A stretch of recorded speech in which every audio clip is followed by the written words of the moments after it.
सत श्री अकाल जी। The खालस TV देखने वाले सारे दर्शकों का बहुत बहुत स्वागत है। एमरजेंसी बुलेटिन के नाल मैं हरशरण कौर।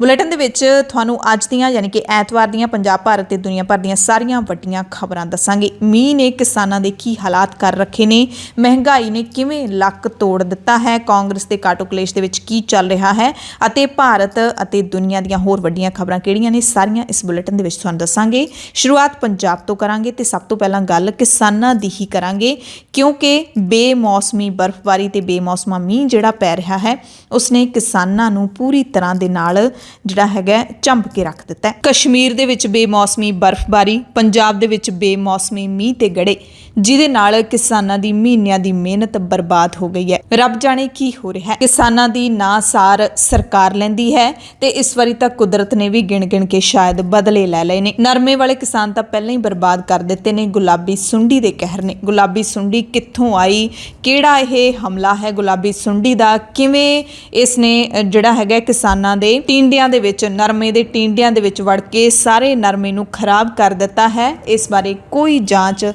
ਨਹੀਂ ਚੱਲ ਰਹੀ। ਤੇ ਹੁਣ ਝੋਨੇ ਵਾਲੇ ਕਿਸਾਨਾਂ ਨੂੰ ਥੋੜੀ ਆਸ ਸੀ, ਕਿਉਂਕਿ ਨਰਮੇ ਦਾ ਵੀ ਝਾੜ ਇਸ ਵਾਰੀ ਬਹੁਤ ਜ਼ਿਆਦਾ ਸੀ ਤੇ ਝੋਨੇ ਦਾ ਵੀ ਬਹੁਤ ਜ਼ਿਆਦਾ ਸੀ। ਪਰ ਪਹਿਲਾਂ ਤਾਂ ਝੋਨੇ ਵਾਲੇ ਕਿਸਾਨਾਂ ਦਾ ਜਿਹੜਾ ਹੈਗਾ ਝੋਨਾ ਮੰਡੀਆਂ ਦੇ ਵਿੱਚ ਚੁੱਕਣ ਤੋਂ ਸਰਕਾਰ ਜਿਹੜੀ ਨਾ ਨੁੱਕਰ ਕਰਦੀ ਰਹੀ, ਕਦੇ ਮੁਲਤਵੀ ਕਰ ਦਿੱਤੀ ਖਰੀਦ ਸ਼ੁਰੂ ਕਰਨੀ, ਫਿਰ ਕਿਸਾਨਾਂ ਨੂੰ ਮੋਰਚਾ ਲਾਉਣਾ ਪਿਆ, ਫਿਰ ਖਰੀਦ ਸ਼ੁਰੂ ਹੋਈ। ਉਸ ਤੋਂ ਬਾਅਦ ਹੁਣ ਇਹ ਰੌਲਾ ਚੱਲ ਰਿਹਾ ਸੀ ਕਿ ਨਮੀ ਦੀ ਮਾਤਰਾ ਜ਼ਿਆਦਾ ਹੈ ਤੇ ਆੜਤੀਆਂ ਤੇ ਸ਼ਿਕੰਜਾ ਕੱਸ ਦਿੱਤਾ ਸੀ ਕਿ ਜੇ ਤੁਸੀਂ ਇੰਨੀ ਨਮੀ ਤੋਂ ਵੱਧ ਵਾਲੀ ਫਸਲ ਚੱਕ ਲਈ ਤਾਂ ਤੁਹਾਡਾ ਲਾਇਸੈਂਸ ਰੱਦ ਹੋ ਜੂ। ਤੇ ਹੁਣ ਤਾਜ਼ਾ ਜਿਹੜਾ ਹੈਗਾ ਮੀਂਹ ਤੇ ਗੜੇਮਾਰੀ ਨੇ ਝੋਨੇ ਨੂੰ ਇੰਨਾ ਕੁ ਨੁਕਸਾਨ ਪਹੁੰਚਾ ਦਿੱਤਾ ਹੈ ਕਿ ਕਿਸਾਨ ਦਾ ਲੱਕ ਟੁੱਟ ਗਿਆ। ਖੇਤਾਂ ਦੇ ਵਿੱਚ ਫਸਲਾਂ ਵਿਛ ਗਈਆਂ ਨੇ, ਮੰਡੀਆਂ ਦੇ ਵਿੱਚ ਵੀ ਝੋਨਾ ਰੁੜ ਗਿਆ ਹੈਗਾ। ਕਿਸਾਨਾਂ ਦਾ ਆਰਥਿਕ ਤੌਰ ਤੇ ਲੱਕ ਪੂਰੀ ਤਰ੍ਹਾਂ ਦੇ ਨਾਲ ਟੁੱਟ ਚੁੱਕਿਆ। ਆਰਥਿਕ ਤੌਰ ਤੇ ਖੇਤੀ ਕਾਨੂੰਨਾਂ ਦੀਆਂ ਸੱਟਾਂ ਦੇ ਜ਼ਖਮ ਵੀ ਹਾਲੇ ਕਿਸਾਨਾਂ ਦੇ ਅੱਲੇ ਹੀ ਨੇ ਕਿ ਕੁਦਰਤ ਨੇ ਕਹਿਰ ਨੇ ਤਾਂ ਪੂਰਾ ਸਿਰਾਈ ਲਾ ਦਿੱਤਾ ਹੈ। ਪੰਜਾਬ ਦੇ ਕਈ ਜ਼ਿਲ੍ਹਿਆਂ ਦੇ ਵਿੱਚ ਮੀਂਹ ਕਰਕੇ ਖੜੀਆਂ ਫਸਲਾਂ ਵਿਛ ਗਈਆਂ ਨੇ। ਮੰਡੀਆਂ ਦੇ ਵਿੱਚ ਪਈ ਝੋਨੇ ਦੀ ਫਸਲ ਮੀਂਹ ਦੇ ਨਾਲ ਪੂਰੀ ਤਰ੍ਹਾਂ ਭਿੱਜ ਗਈ ਹੈ। ਕਿਸਾਨਾਂ ਨੂੰ ਮੰਡੀਆਂ ਦੇ ਵਿੱਚ ਵੱਡੀ ਪਰੇਸ਼ਾਨੀ ਝੱਲਣੀ ਪੈ ਰਹੀ ਹੈ। ਫਸਲਾਂ ਦੇ ਨੁਕਸਾਨ ਨੂੰ ਦੇਖਦੇ ਹੋਏ ਪੰਜਾਬ ਦੇ ਖੇਤੀਬਾੜੀ ਮੰਤਰੀ ਕਾਕਾ ਰਣਦੀਪ ਸਿੰਘ ਨੇ ਗਿਰਦੌਰੀ ਕਰਵਾਉਣ ਦੇ ਹੁਕਮ ਜਾਰੀ ਕਰ ਦਿੱਤੇ ਨੇ।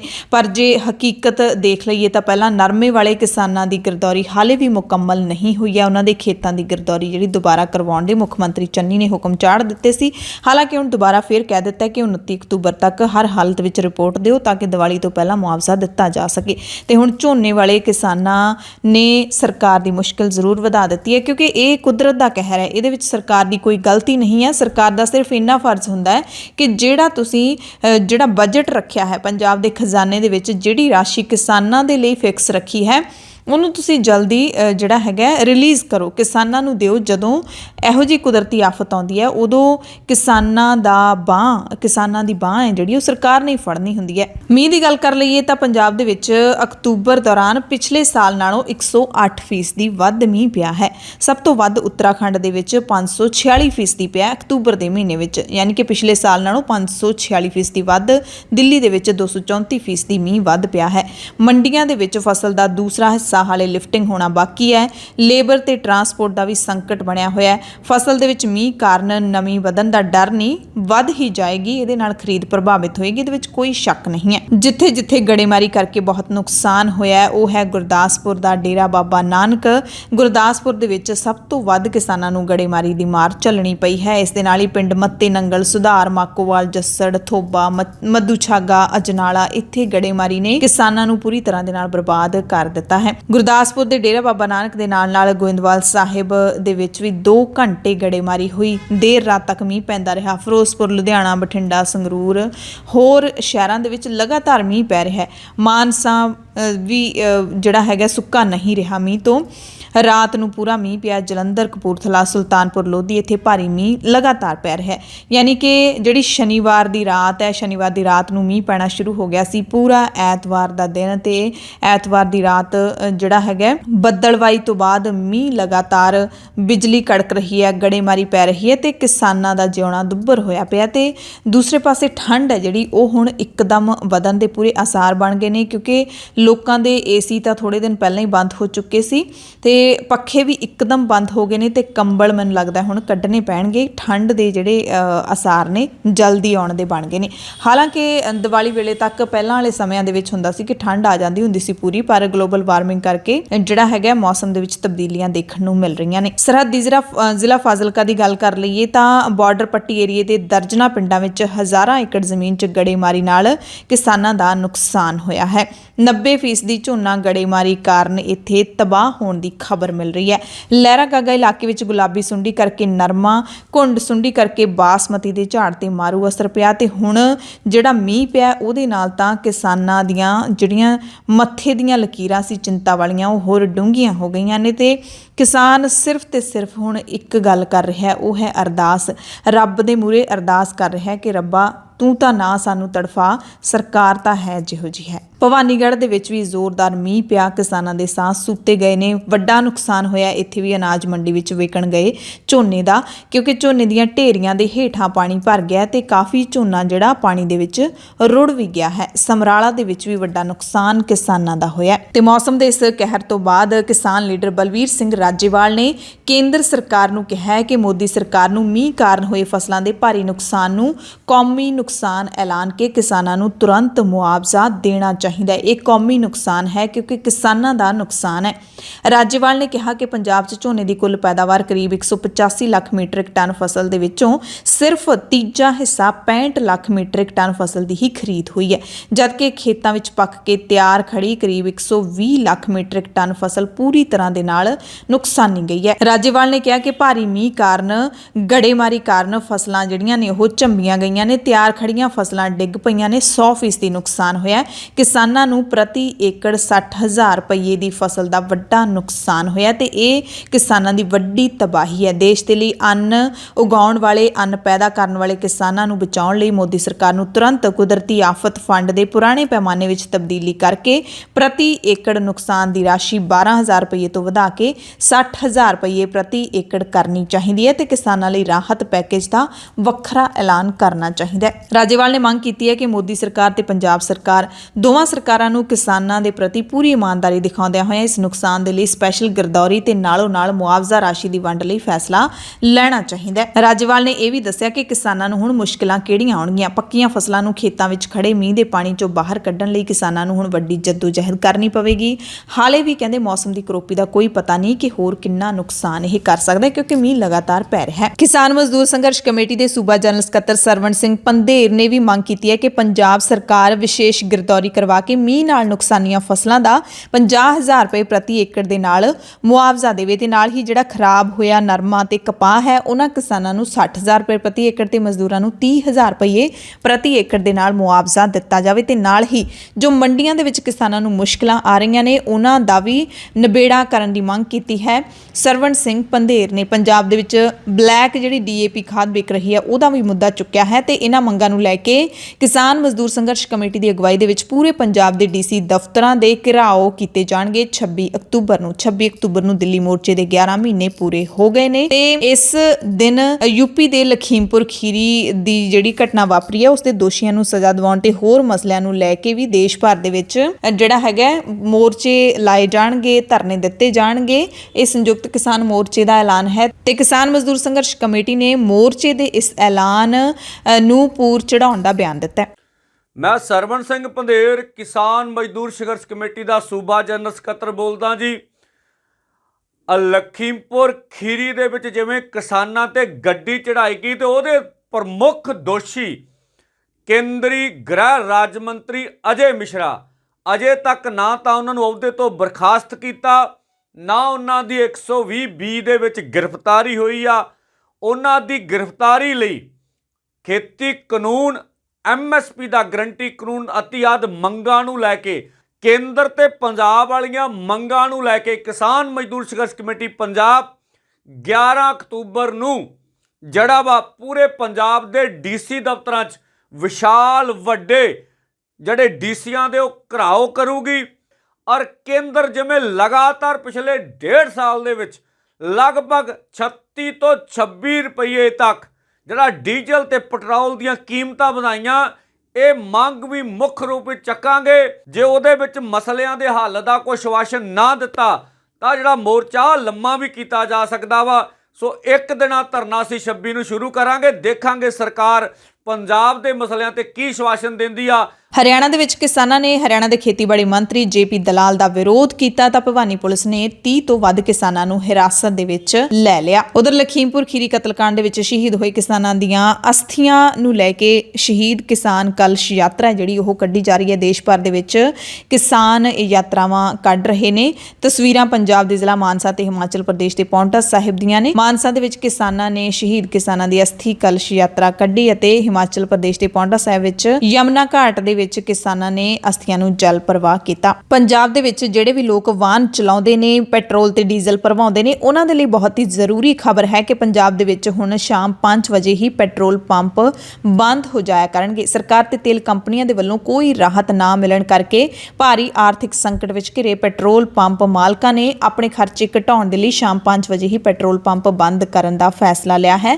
ਸਵੇਰੇ 7 ਵਜੇ ਪੰਪ ਖੁੱਲਣਗੇ ਤੇ ਸ਼ਾਮ 5 ਵਜੇ ਬੰਦ ਹੋ ਜਾਣਗੇ। Petrol pump dealers association Punjab ਦੀ ਸੂਬਾ ਕਾਰਜਕਾਰਨੀ ਦੀ ਮੀਟਿੰਗ ਦੌਰਾਨ ਇਸ ਪ੍ਰਣਾਲੀ ਨੂੰ 7 ਨਵੰਬਰ ਤੋਂ ਲਾਗੂ ਕਰਨ ਦਾ ਫੈਸਲਾ ਕੀਤਾ ਗਿਆ ਹੈ। ਯਾਨੀ ਕਿ ਹਾਲੇ ਨਹੀਂ, 7 ਨਵੰਬਰ ਤੋਂ ਇਹ ਫੈਸਲਾ ਅਮਲ ਦੇ ਵਿੱਚ ਲਿਆਂਦਾ ਜਾਵੇਗਾ। ਤੇ ਇਸ ਵਕਤ ਵੀ ਪੰਜਾਬ ਦੇ ਵਿੱਚ ਕਹਿੰਦੇ ਜ਼ਿਆਦਾਤਰ ਪੈਟਰੋਲ ਪੰਪ ਰਾਤ 11 ਵਜੇ ਅਤੇ ਹਾਈਵੇ ਤੇ ਸਥਿਤ ਬਹੁਤ ਸਾਰੇ ਪੈਟਰੋਲ ਸਟੇਸ਼ਨ ਪੂਰੀ ਤਰ੍ਹਾਂ ਦੇ ਨਾਲ ਬੰਦ ਹੋ ਜਾਂਦੇ ਨੇ। ਤੇ ਜੇ ਸਰਕਾਰ ਨੇ ਫਿਰ ਵੀ ਕੋਈ ਰਾਹਤ ਨਾ ਦਿੱਤੀ ਤਾਂ 22 ਨਵੰਬਰ ਨੂੰ ਪੂਰੇ ਪੰਜਾਬ ਦੇ ਪੈਟਰੋਲ ਪੰਪ ਬੰਦ ਕਰ ਦਿੱਤੇ ਜਾਣਗੇ। ਐਸੋਸੀਏਸ਼ਨ ਨੇ ਇਹ ਫੈਸਲਾ ਉਸ ਵਕਤ ਲਿਆ ਹੈ ਜਦੋਂ ਭਾਰੀ ਵਿੱਤੀ ਸੰਕਟ ਕਾਰਨ ਕੁਝ ਪੈਟਰੋਲ ਪੰਪ ਡੀਲਰਾਂ ਨੇ ਖੁਦਕੁਸ਼ੀ ਕਰ ਲਈ ਹੈ। ਕਈ ਡੀਲਰਾਂ ਨੂੰ ਤਾਲਾ ਲਾਉਣ ਦੇ ਲਈ ਮਜਬੂਰ ਹੋਣਾ ਪਿਆ ਹੈ। ਪੈਟਰੋਲ ਪੰਪ ਡੀਲਰਾਂ ਦਾ ਤਰਕ ਹੈ ਕਿ ਪੈਟਰੋਲ ਤੇ ਡੀਜ਼ਲ ਦੀ ਵਿਕਰੀ ਤੇ ਉੱਚ ਵੈਟ ਦਰਾਂ ਦੇ ਕਾਰਨ ਉਹਨਾਂ ਦੀ ਵਿਕਰੀ 30% ਤੋਂ ਵੱਧ ਘਟ ਗਈ ਹੈ। ਸਾਰੀ ਵਿਕਰੀ ਗੁਆਂਢੀ ਸੂਬਿਆਂ ਨੂੰ ਚਲੀ ਗਈ ਹੈ। 4 ਸਾਲਾਂ ਤੋਂ ਉਹਨਾਂ ਦਾ ਮਾਰਜਨ ਵਧਾਇਆ ਹੀ ਨਹੀਂ ਗਿਆ। ਡੀਲਰਾਂ ਨੂੰ ਪੈਟਰੋਲ ਦੀ ਵਿਕਰੀ ਦੇ ਸਿਖਰ ਤੇ 3 ਰੁਪਏ ਪ੍ਰਤੀ ਲੀਟਰ ਤੇ ਡੀਜ਼ਲ ਦੀ ਵਿਕਰੀ ਤੇ 2 ਰੁਪਏ ਪ੍ਰਤੀ ਲੀਟਰ ਦਾ ਮਾਰਜਨ ਦਿੱਤਾ ਜਾਂਦਾ ਹੈ ਤੇ ਸਾਰਾ ਖਰਚਾ ਪੈਟਰੋਲ ਪੰਪ ਡੀਲਰਾਂ ਨੂੰ ਹੀ ਝੱਲਣਾ ਪੈਂਦਾ ਹੈ। ਤੇ ਦੂਜੇ ਪਾਸੇ ਤੇਲ ਦੇ ਭਾਅ ਲਗਾਤਾਰ ਵੱਧ ਰਹੇ ਨੇ।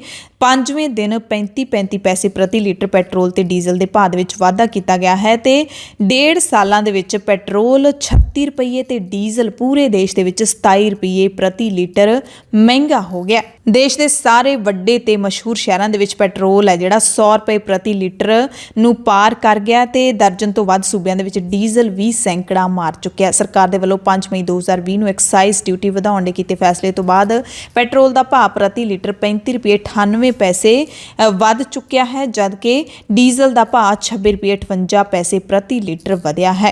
ਰਾਹੁਲ ਗਾਂਧੀ ਨੇ ਤੇਲ ਦੀਆਂ ਕੀਮਤਾਂ ਵਧਣ ਤੇ ਟਵੀਟ ਕੀਤਾ ਤੇ ਇਸ ਨੂੰ ਟੈਕਸ ਡਕੈਤੀ ਕਿਹਾ। ਉਹਨਾਂ ਕਿਹਾ ਕਿ ਡਕੈਤੀ ਲਗਾਤਾਰ ਵੱਧਦੀ ਹੀ ਜਾ ਰਹੀ ਹੈ ਤੇ ਕਿਹਾ ਕਿ ਜੇ ਕਿਤੇ ਚੋਣਾਂ ਹੋਣ ਤਾਂ ਸ਼ਾਇਦ ਇਸ ਤੇ ਕੋਈ ਰੋਕ ਲੱਗੇ। ਪ੍ਰਿਯੰਕਾ ਗਾਂਧੀ ਨੇ ਵੀ ਕਿਹਾ ਕਿ ਮੋਦੀ ਸਰਕਾਰ ਨੇ ਲੋਕਾਂ ਨੂੰ ਦੁੱਖ ਤਕਲੀਫਾਂ ਦੇਣ ਦਾ ਰਿਕਾਰਡ ਕਾਇਮ ਕਰ ਦਿੱਤਾ ਹੈ। ਕਾਂਗਰਸ ਦੀ ਜਨਰਲ ਸਕੱਤਰ ਗਾਂਧੀ ਨੇ ਇੱਕ ਟਵੀਟ ਦੇ ਵਿੱਚ ਮੀਡੀਆ ਰਿਪੋਰਟ ਨੂੰ ਵੀ ਟੈਗ ਕੀਤਾ ਹੈ ਜਿਹਦੇ ਵਿੱਚ ਪੈਟਰੋਲ ਕੀਮਤਾਂ 'ਚ ਇਸ ਸਾਲ ਹੁਣ ਤੱਕ 23 ਰੁਪਏ 53 ਪੈਸੇ ਪ੍ਰਤੀ ਲੀਟਰ ਦਾ ਵਾਧਾ ਕੀਤੇ ਜਾਣ ਦੀ ਗੱਲ ਕਹੀ ਗਈ ਹੈ।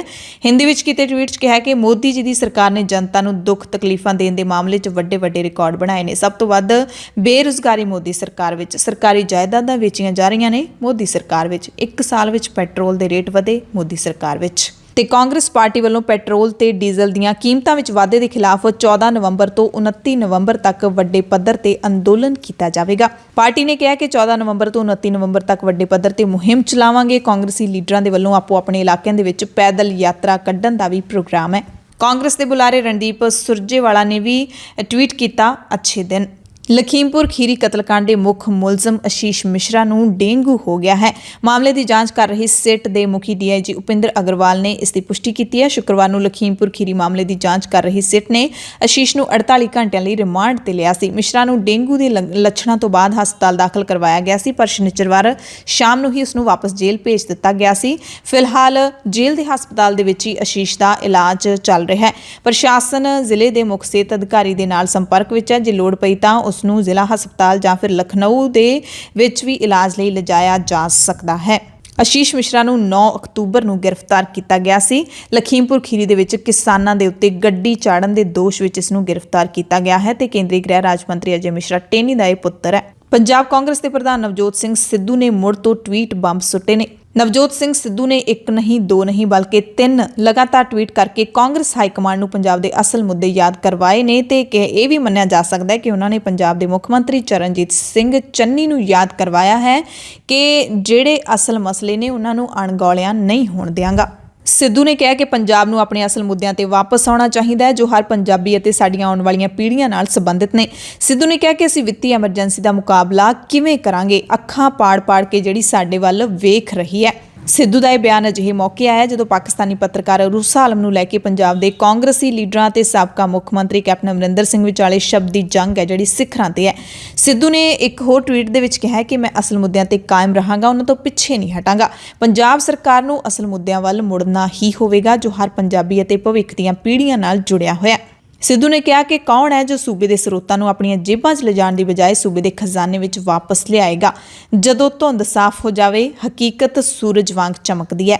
ਤੇ ਇਹ ਵੀ ਕਿਹਾ ਕਿ ਪੰਜਾਬ ਦੇ ਪੁਨਰ ਸੁਰਜੀਤੀ ਦੇ ਰਾਹ ਤੇ ਉਹਨਾਂ ਲੋਕਾਂ ਤੋਂ ਦੂਰ ਰਹੋ ਜਿਹੜੇ ਆਪਣੇ ਸਵਾਰਥੀ ਹਿੱਤਾਂ ਦੀ ਰਾਖੀ ਕਰਦੇ ਨੇ। ਪੰਜਾਬ ਦੇ ਮੁੱਖ ਮੰਤਰੀ ਚਰਨਜੀਤ ਸਿੰਘ ਚੰਨੀ ਨੇ ਪੰਜਾਬ 'ਚ ਕੰਮ ਕਰ ਰਹੀਆਂ ਜਰਮਨ ਕੰਪਨੀਆਂ ਦੇ ਵਫਦ ਦੇ ਨਾਲ ਚੰਡੀਗੜ੍ਹ ਦੇ ਵਿੱਚ ਉੱਚ ਪੱਧਰੀ ਬੈਠਕ ਕੀਤੀ ਤੇ ਬੈਠਕ ਜਿਹੜਾ 26 ਤੇ 27 ਅਕਤੂਬਰ ਨੂੰ 2 ਦਿਨਾਂ ਪ੍ਰਗਤੀਸ਼ੀਲ ਪੰਜਾਬ ਨਿਵੇਸ਼ਕ ਸੰਮੇਲਨ 2021 ਹੋਣ ਜਾ ਰਿਹਾ ਉਸ ਦੇ ਮੱਦੇਨਜ਼ਰ ਕੀਤੀ। ਚੰਨੀ ਸੋਮਵਾਰ ਨੂੰ ਪ੍ਰਗਤੀਸ਼ੀਲ ਪੰਜਾਬ ਨਿਵੇਸ਼ ਸੰਮੇਲਨ ਤੋਂ ਪਹਿਲਾਂ ਉਹਨਾਂ ਦੇ ਕੀਮਤੀ ਸੁਝਾਵਾਂ ਤੇ ਫੀਡਬੈਕ ਦੇ ਲਈ ਹੋਰ ਉਦਯੋਗਪਤੀਆਂ ਦੇ ਨਾਲ ਮੁੜ ਬੈਠਕ ਕਰਨਗੇ। ਚਰਨਜੀਤ ਸਿੰਘ ਚੰਨੀ ਭਾਵੇਂ ਪੂਰੀ ਵਾਹ ਲਾ ਰਹੇ ਨੇ ਕਿ ਰਹਿੰਦੇ ਮਹੀਨਿਆਂ ਦੇ ਵਿੱਚ ਉਹ ਕੁਝ ਮਿਸਾਲੀ ਕੰਮ ਪੰਜਾਬ ਦੇ ਲਈ ਕਰ ਜਾਣ, ਪਰ ਪੰਜਾਬ ਕਾਂਗਰਸ ਦਾ ਕਲੇਸ਼ ਵੀ ਨਾਲੋਂ ਨਾਲ ਹੀ ਚੱਲ ਰਿਹਾ ਹੈ ਅਤੇ ਪੰਜਾਬ ਕਾਂਗਰਸ ਦੇ ਅੰਦਰ ਚੱਲ ਰਹੇ ਕਲੇਸ਼ ਦੇ ਦਰਮਿਆਨ ਅਨੰਦਪੁਰ ਸਾਹਿਬ ਤੋਂ ਕਾਂਗਰਸ ਦੇ ਸੰਸਦ ਮੈਂਬਰ ਮਨੀਸ਼ ਤਿਵਾੜੀ ਨੇ ਟਿੱਪਣੀ ਕੀਤੀ ਹੈ। ਕਾਂਗਰਸੀ ਲੀਡਰਾਂ ਨੂੰ ਤਾੜਨਾ ਪਾਉਂਦਿਆਂ ਕਿਹਾ ਕਿ ਕਾਂਗਰਸ 'ਚ ਅਜਿਹੀ ਲੜਾਈ ਮੈਂ ਕਦੇ ਨਹੀਂ ਵੇਖੀ। ਅਸਲ ਮੁੱਦੇ ਛੱਡ ਕੇ ਕਾਂਗਰਸੀ ਲੀਡਰ ਨਿਆਣਿਆਂ ਵਾਂਗੂ ਲੜਨ ਲੱਗੇ ਹੋਏ ਨੇ।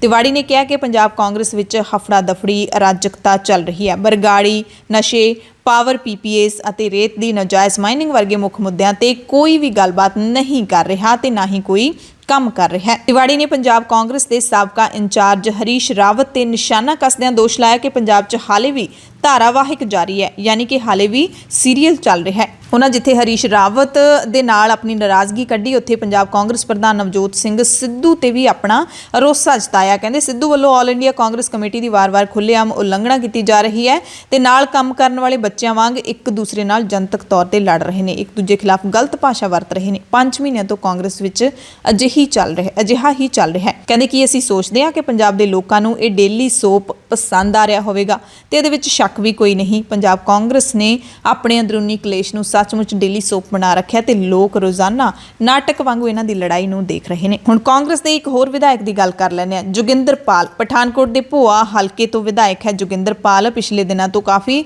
ਸੁਰਖੀਆਂ ਦੇ ਵਿੱਚ ਹੈ ਕਿਉਂਕਿ ਇਸਨੇ ਸਵਾਲ ਪੁੱਛਣ ਵਾਲੇ ਨੌਜਵਾਨ ਨੂੰ ਥੱਪੜ ਮਾਰ ਦਿੱਤਾ ਸੀ ਤੇ ਹੁਣ ਤਾਜ਼ਾ ਅਪਡੇਟ ਇਹ ਹੈ ਕਿ ਵਿਧਾਇਕ ਦਾ ਤਾਂ ਉਕਤ ਨੌਜਵਾਨ ਦੇ ਨਾਲ ਸਮਝੌਤਾ ਹੋ ਗਿਆ, ਪਰ ਵਿਧਾਇਕ ਦੇ ਨਾਲ ਡਿਊਟੀ ਤੇ ਲੱਗੇ 2 ਸੁਰੱਖਿਆ ਮੁਲਾਜ਼ਮਾਂ ਨੂੰ ਨੌਜਵਾਨ ਨੂੰ ਕੁੱਟਣਾ ਮਹਿੰਗਾ ਪੈ ਗਿਆ।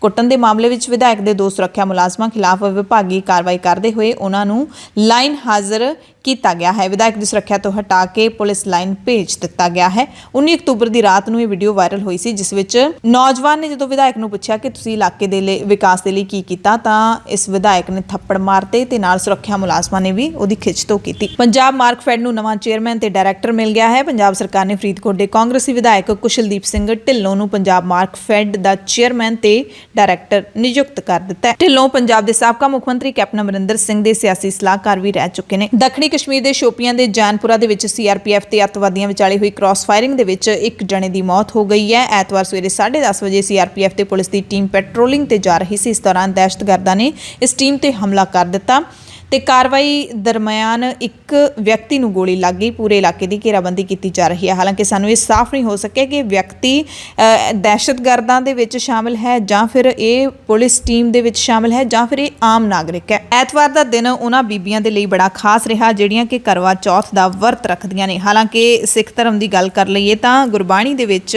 ਇਸ ਨੂੰ ਕਰਮਕਾਂਡ ਦੱਸਿਆ ਗਿਆ ਹੈ, ਪਖੰਡ ਦੱਸਿਆ ਗਿਆ ਹੈ ਕਿ ਅੰਨ ਛੱਡ ਕੇ ਕਿਸੇ ਦੀ ਜਾਂ ਫਿਰ ਆਪਣੇ ਪਤੀ ਦੀ ਲੰਬੀ ਉਮਰ ਦੀ ਕਾਮਨਾ ਕਰਨਾ ਬਿਲਕੁਲ ਇੱਕ ਬੇਕਾਰ ਗੱਲ ਹੈ। ਪਰ ਜਿਹੜੇ ਇਸ ਰਵਾਇਤ ਨੂੰ ਮੰਨਦੇ ਨੇ ਉਹਨਾਂ ਨੂੰ ਬੜਾ ਚਾਅ ਹੁੰਦਾ ਹੈ ਤੇ ਇੱਕ ਕਰਵਾ ਚੌਥ ਮੌਕੇ ਜਿਹੜੀ ਘਟਨਾ ਵਾਪਰੀ ਹੈ ਉਸ ਦੀ ਖਬਰ ਅਸੀਂ ਤੁਹਾਨੂੰ ਦੱਸਦੇ ਹਾਂ। ਯੂਪੀ ਦੇ ਇਟਾਵਾ ਦੇ ਵਿੱਚ ਇਹ ਜੋ ਵਾਪਰਿਆ ਹੈ ਉਹ ਸੁਣ ਕੇ ਕਈ ਪਤੀਆਂ ਦੇ ਪੈਰਾਂ ਹੇਠੋਂ ਜ਼ਮੀਨ ਨਿਕਲ ਜਾਏਗੀ ਤੇ ਉਹ ਇੱਧਰ ਉੱਧਰ ਨਾ ਜਾ ਕੇ ਇਸ ਦਿਨ ਸਿੱਧਾ ਆਪਣੇ ਘਰ ਜਾਣਗੇ। ਦਰਅਸਲ ਕਰਵਾ ਚੌਥ ਤੋਂ ਇੱਕ ਦਿਨ ਪਹਿਲਾਂ ਇੱਕ ਪਤਨੀ ਨੇ ਆਪਣੇ ਪਤੀ ਨੂੰ ਰਾਹ 'ਚ ਫੜ ਕੇ ਚੰਗੀ ਤਰ੍ਹਾਂ ਕੁੱਟਿਆ ਤੇ ਬਾਅਦ ਵਿੱਚ ਰੱਸੀ ਨਾਲ ਬੰਨ੍ਹ ਕੇ ਘਰ ਲੈ ਗਈ। ਕੁੱਟਮਾਰ ਦੀਆਂ ਤਸਵੀਰਾਂ ਵਾਇਰਲ ਹੋ ਰਹੀਆਂ ਨੇ। ਮਾਮਲਾ ਬਕੇਵਰ ਥਾਣਾ ਖੇਤਰ ਅਧੀਨ ਆਉਂਦੀ ਮਹੇਵਾ ਬਸਤੀ ਦਾ ਦੱਸਿਆ ਜਾ ਰਿਹਾ ਹੈ, ਜਿੱਥੇ ਚਤੁਰੀ ਬਾਬਾ ਰਸਗੁੱਲਾ ਦੀ ਦੁਕਾਨ ਦੇ ਸਾਹਮਣੇ ਇੱਕ ਵਿਅਕਤੀ ਸ਼ਰਾਬੀ ਹਾਲਤ ਵਿੱਚ ਘੁੰਮ ਰਿਹਾ ਸੀ। ਮੌਕੇ ਤੇ ਪਹੁੰਚੀ ਔਰਤ ਨੇ ਉਸ ਨੂੰ ਕੁੱਟਣਾ ਸ਼ੁਰੂ ਕਰ ਦਿੱਤਾ ਤੇ ਜਦੋਂ ਮੌਕੇ ਤੇ ਲੋਕਾਂ ਨੇ ਜਾ ਕੇ ਸਾਰੇ ਮਾਮਲੇ ਦੀ ਪੁੱਛ ਪੜਤਾਲ ਕੀਤੀ ਤਾਂ ਪਤਾ ਲੱਗਿਆ ਕਿ ਇਹ ਹਾਈਵੇ ਕਿਨਾਰੇ ਇੱਕ ਪਿੰਡ 'ਚ ਰਹਿੰਦੇ ਨੇ। ਪਤੀ ਨੂੰ ਪਤਨੀ ਨੇ ਕਰਵਾ ਚੌਥ ਦੀ ਪੂਜਾ ਦੇ ਲਈ ਸਮਾਨ ਲੈਣ ਘੱਲਿਆ ਸੀ। ਕਾਫੀ ਦੇਰ ਬਾਅਦ ਵੀ ਜਦੋਂ ਘਰ ਨਹੀਂ ਮੁੜਿਆ ਤਾਂ ਪਤਨੀ ਉਸ ਨੂੰ ਲੱਭਦੀ ਬਾਜ਼ਾਰ ਆ ਗਈ ਤੇ ਪਤੀ ਉਸੇ ਪੈਸਿਆਂ ਨਾਲ ਸ਼ਰਾਬ ਪੀਂਦਾ ਮਿਲ ਗਿਆ।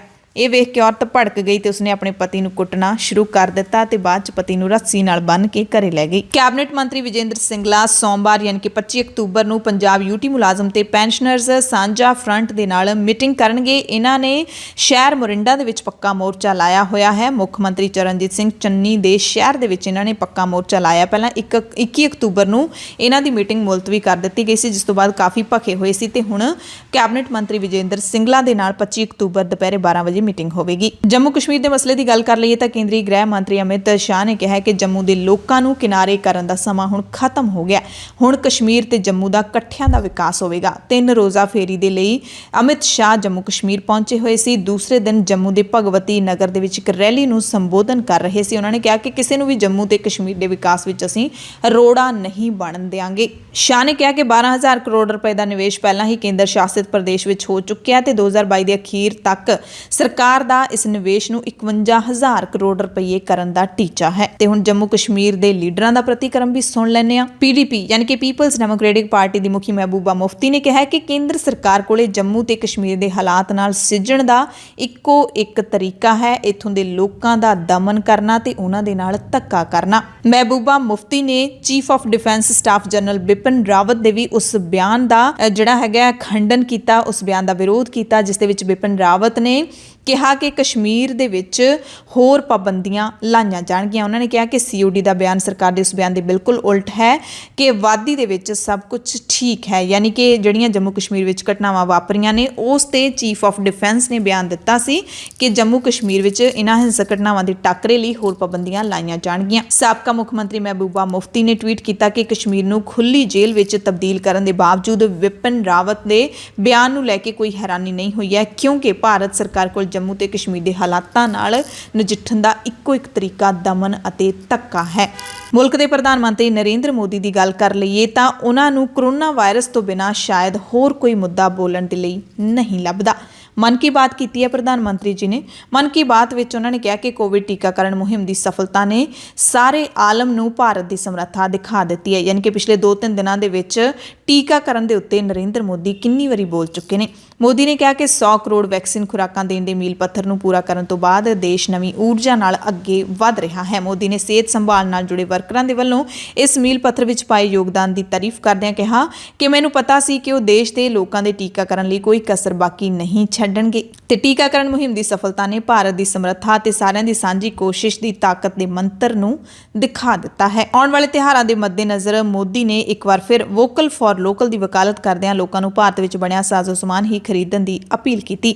ਕੈਨੇਡਾ ਤੋਂ ਖਬਰ ਹੈ, ਜਿੱਥੇ ਇੱਕ ਜਿਉਂਦੇ ਜਾਗਦੇ ਪੰਜਾਬੀ ਦੇ ਨਾਂ ਤੇ ਇੱਕ ਸਟਰੀਟ ਦਾ ਨਾਮ ਰੱਖਿਆ ਗਿਆ ਹੈ। ਵਿਨੀਪੈਗ ਸਿਟੀ ਕੌਂਸਲ ਵੱਲੋਂ ਮੈਨੀਟੋਬਾ ਕੈਨੇਡਾ ਦੇ ਵਿੱਚ ਚੁਣੇ ਜਾਣ ਵਾਲੇ ਭਾਰਤੀ ਮੂਲ ਦੇ ਪਹਿਲੇ ਐਮਐਲਏ ਡਾਕਟਰ ਗੁਲਜ਼ਾਰ ਸਿੰਘ ਚੀਮਾ ਦੇ ਨਾਂ ਤੇ ਸ਼ਹਿਰ ਦੀ ਇੱਕ ਸੜਕ ਦਾ ਨਾਮ ਡਾਕਟਰ ਗੁਲਜ਼ਾਰ ਚੀਮਾ ਸਟਰੀਟ ਰੱਖਿਆ ਗਿਆ। ਇਸ ਸੰਬੰਧੀ ਵਿਨੀਪੈਗ ਸਿਟੀ ਕੌਂਸਲ ਦੀ ਸਪੀਕਰ ਦੇਵੀ ਸ਼ਰਮਾ ਨੇ ਜਾਣਕਾਰੀ ਦਿੱਤੀ ਕਿ ਡਾਕਟਰ ਗੁਲਜ਼ਾਰ ਸਿੰਘ ਚੀਮਾ ਦੀਆਂ ਵਿਨੀਪੈਗ ਸ਼ਹਿਰ ਅਤੇ ਕਮਿਊਨਿਟੀ ਪ੍ਰਤੀ ਸ਼ਾਨਦਾਰ ਸੇਵਾਵਾਂ ਨੂੰ ਧਿਆਨ ਵਿੱਚ ਰੱਖਦਿਆਂ ਇਹ ਫੈਸਲਾ ਲਿਆ ਗਿਆ। ਭਾਰਤ ਤੇ ਚੀਨ ਦੇ ਵਿਚਕਾਰ ਸਰਹੱਦੀ ਟਕਰਾਅ ਲਗਾਤਾਰ ਜਾਰੀ ਹੈ। ਇਸੇ ਦਰਮਿਆਨ ਚੀਨ ਨੇ ਨਵਾਂ ਸਰਹੱਦੀ ਜ਼ਮੀਨ ਕਾਨੂੰਨ ਪਾਸ ਕੀਤਾ ਹੈ। ਮੁਲਕ ਦੇ ਕੌਮੀ ਵਿਧਾਨ ਮੰਡਲ ਨੇ ਕਿਹਾ ਕਿ ਚੀਨ ਦੀ ਪ੍ਰਭੂਸੱਤਾ ਤੇ ਪ੍ਰਾਦੇਸ਼ਿਕ ਅਖੰਡਤਾ ਪਵਿੱਤਰ ਤੇ ਅਟੁੱਟ ਹੈ। ਚੀਨ ਦੀ ਖਬਰ ਏਜੰਸੀ ਸ਼ਿਨੋਵਾ ਨੇ ਕਿਹਾ ਕਿ ਨੈਸ਼ਨਲ ਪੀਪਲਸ ਕਾਂਗਰਸ ਦੀ ਸਟੈਂਡਿੰਗ ਕਮੇਟੀ ਦੇ ਮੈਂਬਰਾਂ ਨੇ ਸ਼ਨੀਚਰਵਾਰ ਨੂੰ ਪਾਸ ਕੀਤਾ ਕਾਨੂੰਨ ਹੈ ਜਿਹੜਾ ਉਹ ਅਗਲੇ ਸਾਲ 1 ਜਨਵਰੀ ਤੋਂ ਅਮਲ ਦੇ ਵਿੱਚ ਲਿਆਂਦਾ ਜਾਵੇਗਾ। ਕਾਨੂੰਨ ਮੁਤਾਬਿਕ ਆਪਣੀ ਪ੍ਰਾਦੇਸ਼ਿਕ ਅਖੰਡਤਾ ਤੇ ਜ਼ਮੀਨੀ ਹੱਦਾਂ ਦੀ ਸੁਰੱਖਿਆ ਨੂੰ ਯਕੀਨੀ ਬਣਾਉਣ ਦੇ ਨਾਲ-ਨਾਲ ਇਸ ਨੂੰ ਕਮਜ਼ੋਰ ਕਰਨ ਦੀ ਕਿਸੇ ਵੀ ਕੋਸ਼ਿਸ਼ ਦਾ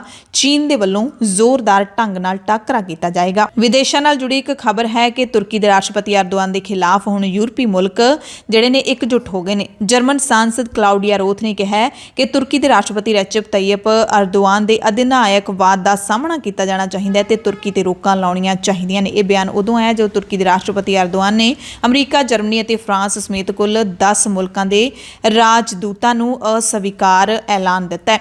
ਇਹਨਾਂ ਰਾਜਦੂਤਾਂ ਨੂੰ ਹੁਣ ਤੁਰਕੀ ਛੱਡਣਾ ਪੈ ਸਕਦਾ ਹੈ। ਅਰਦੋਆਨ ਦਾ ਇਹ ਫੈਸਲਾ ਰਾਜਦੂਤਾਂ ਦੇ ਉਸ ਬਿਆਨ ਤੋਂ ਬਾਅਦ ਆਇਆ ਜਿਸ ਵਿੱਚ ਉਹਨਾਂ ਨੇ ਤੁਰਕੀ ਦੇ ਐਕਟਿਵਿਸਟ ਓਸਮਾਨ ਕਵਾਲਾ ਦੀ ਤਤਕਾਲ ਰਿਹਾਈ ਦੀ ਮੰਗ ਕੀਤੀ ਸੀ। ਕਵਾਲਾ ਪਿਛਲੇ 4 ਸਾਲ ਤੋਂ ਵੀ ਵੱਧ ਸਮੇਂ ਤੋਂ ਜੇਲ੍ਹ ਵਿੱਚ ਹੈ ਤੇ ਉਸ ਤੇ ਵਿਰੋਧ ਪ੍ਰਦਰਸ਼ਨਾਂ ਦੇ ਸਮਰਥਨ ਅਤੇ ਤਖਤਾ ਪਲਟ ਦੀ ਕੋਸ਼ਿਸ਼ ਦੇ ਇਲਜ਼ਾਮ ਲੱਗੇ ਨੇ। ਹਾਲਾਂਕਿ ਉਸ ਨੂੰ ਦੋਸ਼ੀ ਸਾਬਿਤ ਨਹੀਂ ਕੀਤਾ ਜਾ ਸਕਿਆ।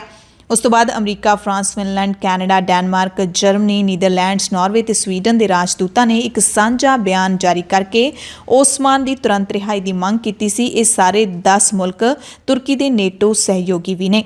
ਬਾਹਰਲੇ ਮੁਲਕਾਂ ਨੂੰ ਲੈ ਕੇ ਇੱਕ ਹੋਰ ਚਰਚਾ ਚੱਲ ਰਹੀ ਹੈ, ਖਾਸ ਕਰਕੇ ਪਾਕਿਸਤਾਨ ਤੇ ਅਮਰੀਕਾ ਨੂੰ ਲੈ ਕੇ ਕਿ ਪਾਕਿਸਤਾਨ ਅਤੇ ਅਮਰੀਕਾ ਦੇ ਵਿਚਾਲੇ ਇੱਕ ਸਮਝੌਤਾ ਹੋਇਆ ਹੈ। ਅਮਰੀਕੀ ਨਿਊਜ਼ ਚੈਨਲ CNN ਦੀ ਇੱਕ ਰਿਪੋਰਟ ਦੇ ਮੁਤਾਬਿਕ ਅਮਰੀਕਾ ਅਫਗਾਨਿਸਤਾਨ ਦੇ ਵਿੱਚ ਫੌਜੀ ਅਤੇ ਖੁਫੀਆ ਮੁਹਿੰਮਾਂ ਦੇ ਲਈ ਪਾਕਿਸਤਾਨ ਦੇ ਹਵਾਈ ਇਲਾਕੇ ਦਾ ਇਸਤੇਮਾਲ ਕਰਨ ਨੂੰ ਲੈ ਕੇ ਇੱਕ ਸਮਝੌਤਾ ਕਰਨ ਵਾਲਾ ਹੈ। ਸ਼ਨੀਚਰਵਾਰ ਨੂੰ ਆਈ ਇਸ ਰਿਪੋਰਟ ਦੇ ਮੁਤਾਬਿਕ ਪਾਕਿਸਤਾਨ ਨੇ ਕਥਿਤ ਤੌਰ ਤੇ ਆਪਣੇ ਅੱਤਵਾਦ ਰੋਧੀ ਯਤਨਾਂ ਅਤੇ ਭਾਰਤ ਦੇ ਨਾਲ ਸਬੰਧਾਂ ਦੇ ਵਿੱਚ ਮਦਦ ਦੇ ਬਦਲੇ ਅਮਰੀਕਾ ਦੇ ਨਾਲ ਇੱਕ ਸਮਝੌਤੇ ਤੇ ਹਸਤਾਖਰ ਕਰਨ ਦੀ ਇੱਛਾ ਜਤਾਈ ਹੈ। ਰਿਪੋਰਟ ਵਿੱਚ ਇਹ ਵੀ ਦੱਸਿਆ ਗਿਆ ਕਿ ਅਮਰੀਕੀ ਕਾਂਗਰਸ ਨੇ ਸ਼ਨੀਚਰਵਾਰ ਨੂੰ ਇਸ ਸੰਬੰਧ ਵਿੱਚ ਜਾਣਕਾਰੀ ਦਿੱਤੀ। ਹਾਲਾਂਕਿ ਪਾਕਿਸਤਾਨ ਦੇ ਵਿਦੇਸ਼ ਮੰਤਰਾਲੇ ਨੇ ਪਾਕਿਸਤਾਨ ਅਤੇ ਅਮਰੀਕਾ ਵਿਚਕਾਰ ਅਜਿਹੇ ਕਿਸੇ ਵੀ ਸਮਝੌਤੇ ਤੋਂ ਇਨਕਾਰ ਕਰ ਦਿੱਤਾ ਹੈ। ਵਿਦੇਸ਼ ਮੰਤਰਾਲੇ ਨੇ ਕਿਹਾ ਕਿ ਦੋਵਾਂ ਮੁਲਕਾਂ ਵਿਚਕਾਰ ਅਜਿਹਾ ਕੋਈ ਸਮਝੌਤਾ ਨਹੀਂ ਹੋਇਆ। ਐਮਰਜੈਂਸੀ ਬੁਲੇਟਿਨ ਦੇਖਣ ਵਾਲੇ ਸਾਰੇ ਦਰਸ਼ਕਾਂ ਦਾ ਧੰਨਵਾਦ।